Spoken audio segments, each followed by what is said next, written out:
Hello दोस्तों, स्वागत है आपका हमारे YouTube चैनल PS बुकिश पर। दोस्तों, आज हम बात करने जा रहे हैं एक ऐसे विषय पर जो हर छात्र, हर प्रोफेशन और हर सफल इंसान की जिंदगी का अहम हिस्सा है। क्या सफलता के लिए सिर्फ हार्ड वर्क करना जरूरी है या फिर स्मार्ट वर्क करना ही असली चाबी है? दोस्तों, ये सवाल अक्सर हमारे मन में आता है, तो चलिए आज हम इसे विस्तार से समझते हैं। हार्ड वर्क बनाम smart work. First part, hard work क्या है? दोस्तों, जब हम हार्ड वर्क की बात करते हैं तो इसका सीधा मतलब है लगातार मेहनत करना, बिना रुके, बिना थके। एक मेहनती व्यक्ति वही है जो लक्ष्य के लिए दिन रात जुटा रहता है। हार्ड वर्क के फायदे: अनुभव मिलता है, सफलता की कीमत समझ में आती है, मानसिक संतुष्टि मिलती है। लेकिन दोस्तों, हर चीज के कुछ नुकसान भी होते हैं। हार्ड वर्क के नुकसान: इसमें अधिक समय लगता है, कभी कभी ये थकान और बोरियत पैदा कर देता है, रिजल्ट की गारंटी नहीं होती। सेकंड पार्ट, स्मार्ट वर्क क्या है? अब आते हैं स्मार्ट वर्क की तरफ।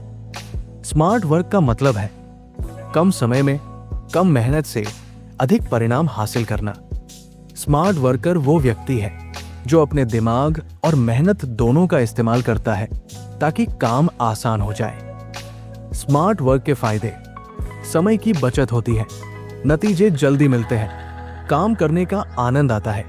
लेकिन स्मार्ट वर्क के भी कुछ नुकसान हो सकते हैं। स्मार्ट वर्क के नुकसान: ये कभी कभी हमें आलसी बना सकता है। हर काम में स्मार्ट वर्क संभव नहीं होता। बिना अनुभव के स्मार्ट वर्क मुश्किल है। थर्ड पार्ट, हार्ड वर्क और स्मार्ट वर्क का तालमेल। दोस्तों, सच बात तो यह है कि सफलता पाने के लिए दोनों की जरूरत होती है। हार्ड वर्क आपको अनुभव देता है तो स्मार्ट वर्क आपको बेहतर तरीके से काम करना सिखाता है। बिल गेट्स ने एक बार कहा था, मैं आलसी व्यक्ति को कठिन काम दूंगा क्योंकि वो उसे पूरा करने का आसान तरीका ढूंढ लेगा। इसका मतलब है अनुभव लेकर, दिमाग लगाकर, सही प्लानिंग के साथ काम करें। तो सफलता की कुंजी क्या है? शुरुआत में हार्ड वर्क करें ताकि अनुभव मिले, फिर उस अनुभव से स्मार्ट वर्क की आदत डालें, दोनों को साथ मिलाकर आगे बढ़ें। अब हम स्मार्ट वर्क बनाम हार्ड वर्क को एक कहानी के द्वारा समझेंगे। एक छोटा सा गांव में एक पुराना स्कूल था जहां श्री जनार्दन बाबू पढ़ाते थे। वे एक ईमानदार, बुद्धिमान और अनुभवी शिक्षक थे।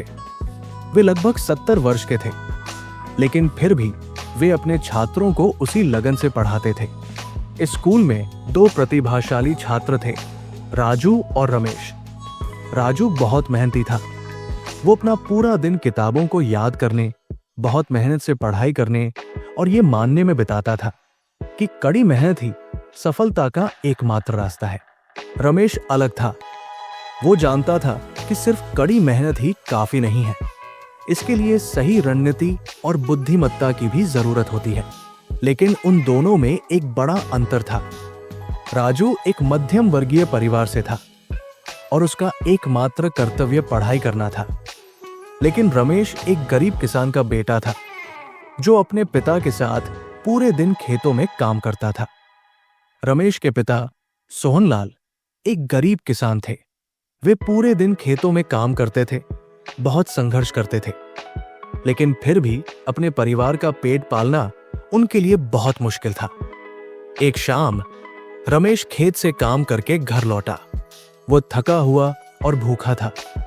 फिर भी वो मिट्टी के तेल के मंद दीपक के नीचे बैठ गया और अपनी किताबें खोली। उसके पिता ने गुस्से में कहा, तुम उन किताबों के साथ क्यों बैठे हो? तुम हमारी हालत जानते हो, हम गरीब हैं, अगर तुम पढ़ोगे तो क्या होगा? रमेश ने अपने आंसू रोकने की कोशिश की। उसने धीमी आवाज में कहा, पिताजी, मैं पढ़ना चाहता हूं। मैं जानता हूं कि हम गरीब हैं, लेकिन अगर मैं नहीं पढ़ूंगा तो हम हमेशा गरीब ही रहेंगे। उसके पिता ने गहरी सांस ली। तुम नहीं समझते रमेश, शिक्षा अमीरों के लिए है। मैं तुम्हारी पढ़ाई का खर्च कैसे उठाऊंगा? कांपती आवाज में रमेश ने कहा, मैं पैसे के लिए नहीं पढ़ रहा हूं, पिताजी, मैं जानता हूं कि अगर मैं आज कड़ी मेहनत करूंगा तो कल हमारी जिंदगी बदल जाएगी। उसके पिता चुप रहे। वो बस अपने बेटे के दृढ़ चेहरे को देखता रहा। उस रात रमेश सो नहीं पाया। उसने अपने आंसू पोंछे और पढ़ाई जारी रखी, क्योंकि उसके पास समय कम था लेकिन सपने बड़े थे। एक दिन श्री जनार्दन बाबू ने उन दोनों को बुलाया और कहा, ये तुम दोनों के लिए मेरी अंतिम परीक्षा है। तुम्हारे सामने एक कठिन कार्य है। उन्होंने उत्सुकता से सुना। शिक्षक ने कहा, तुम्हें पहाड़ की चोटी पर जाना होगा और मेरे लिए एक विशेष फूल लाना होगा। जो पहले फूल लाएगा वो विजेता होगा। राजू और रमेश दोनों सहमत हुए। अगली सुबह राजू जितनी तेजी से भाग सकता था भागा। गर्मी में उसे पसीना आ गया। वो थक गया लेकिन रुका नहीं। वो बड़ी मेहनत से खड़ी पहाड़ी पर चढ़ता रहा। हालांकि रमेश ने जल्दबाजी नहीं की। उसने सोचा, क्या चोटी तक पहुंचने का कोई आसान रास्ता है? फिर वो एक बूढ़े आदमी के पास गया और पूछा, क्या इस पहाड़ पर चढ़ने का कोई आसान रास्ता है? बूढ़ा आदमी मुस्कुराया और कहा, पहाड़ के पीछे एक संकरा रास्ता है। अगर तुम उस रास्ते से जाओगे तो ये बहुत आसान हो जाएगा। रमेश ने उस रास्ते का अनुसरण किया। उसने अपनी ऊर्जा बचाई और अपनी बुद्धि का उपयोग करके मंजिल तक पहुंचा। दूसरी ओर राजू ने अपनी कठिन चढ़ाई जारी रखी। उसका शरीर थक गया था लेकिन वो रुका नहीं। आखिरकार बहुत संघर्ष करने के बाद राजू शीर्ष पर पहुंच गया, लेकिन वो चौंक गया। रमेश पहले से ही फूल लेकर नीचे आ रहा था। राजू अवाक था। ये कैसे संभव है? मैंने इतनी मेहनत की, फिर भी रमेश पहले पहुंच गया। उसे अपनी आंखों पर विश्वास नहीं हुआ। दोनों छात्र अपने फूलों के साथ शिक्षक के सामने खड़े थे। श्री जनार्दन बाबू मुस्कुराए और बोले, राजू, तुमने बहुत मेहनत की, लेकिन तुमने कोई आसान रास्ता नहीं खोजा। तुमने सोचा कि जितना अधिक तुम कष्ट उठाओगे उतना ही अधिक सफल हो जाओगे। लेकिन जीवन केवल कड़ी मेहनत के बारे में नहीं है, ये स्मार्ट वर्क के बारे में भी है। फिर उन्होंने रमेश की ओर मुड़कर कहा, रमेश, तुमने बुद्धि का उपयोग किया, लेकिन हमेशा शॉर्टकट की तलाश करना ठीक नहीं है। याद रखो, स्मार्ट वर्क तभी सफल होता है जब वो कड़ी मेहनत के साथ जुड़ जाता है। राजू की आंखों में आंसू भर आए। उसने कहा, अब मैं समझ गया गुरुजी, केवल कड़ी मेहनत ही काफी नहीं है, हमें सही रणनीति भी जाननी चाहिए।